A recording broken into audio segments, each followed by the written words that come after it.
Hello everyone. Welcome back to CGK, Curiosities about General Knowledge. In today's video, we're going to talk about one of the most famous scientists of all time, Albert Einstein. Einstein was a physicist who made groundbreaking contributions to our understanding of the universe, and his work has influenced science and technology in countless ways. Here are 5 interesting things you might not know about Albert Einstein. 1. Einstein was a late talker. Albert Einstein did not start speaking until he was about 3 years old, which is considered quite late. This was unusual for a child, as most children start speaking by the age of 2. Einstein's parents were concerned about his delayed language development and even consulted a doctor, but there was no clear explanation for his late start in speaking. Some researchers have suggested that Einstein's late start in speaking may have been related to his later achievements in science. Specifically, it has been hypothesized that the delay gave Einstein more time to observe the world around him without the distraction of language, which may have allowed him to develop a unique perspective and a strong sense of curiosity. Despite his late start in speaking, Einstein was a very curious child and showed an early interest in science and mathematics. He was always asking questions and conducting experiments, which eventually led him to become one of the greatest scientists of all time. So while his late start in speaking may have been unusual, it certainly did not hold him back in the long run. 2. Einstein had a love of music. Albert Einstein was not only a brilliant scientist, but he was also an accomplished amateur musician who played the violin. He began playing the violin at a young age and continued to play throughout his life. In fact, he once said that music was his passion, and that it helped him think about physics. Einstein saw a strong connection between music and science, and he often used music as a way to explore and understand complex scientific concepts. He believed that the structure and patterns of music were similar to those found in mathematics and physics, and that studying music could help him develop a better understanding of the universe. Einstein also played music with other scientists and musicians, and he was a member of a number of chamber music groups. He was particularly fond of playing quartets, and he once said that playing a good quartet was like conversing with intelligent people. Despite his love of music, Einstein never pursued it as a career. He remained committed to his work in physics and saw music as a hobby and a way to relax and recharge his mind.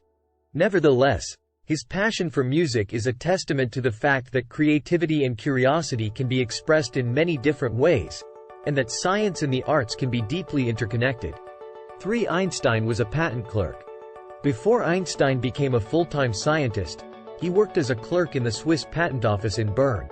He began working there in 1902, shortly after he graduated from the Polytechnic School in Zurich. Einstein worked at the patent office for several years, during which time he evaluated patent applications and helped inventors refine their ideas.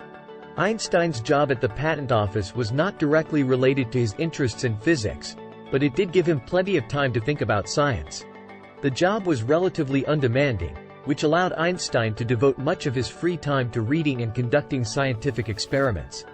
He used this time to develop his ideas about relativity, which eventually led to his groundbreaking papers on the subject. While Einstein's work as a patent clerk was not glamorous, it did provide him with a stable income and allowed him to continue pursuing his scientific interests on the side.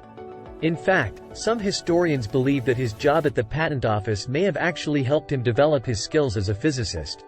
Evaluating patent applications required a keen eye for detail and an ability to think creatively about problems, which are skills that would have been useful for a scientist as well. Overall, Einstein's time as a patent clerk was an important period in his life and his career. It allowed him to support himself financially while he pursued his scientific interests, and it helped him develop the skills and knowledge that would eventually lead to his greatest discoveries. 4. Einstein was offered the presidency of Israel.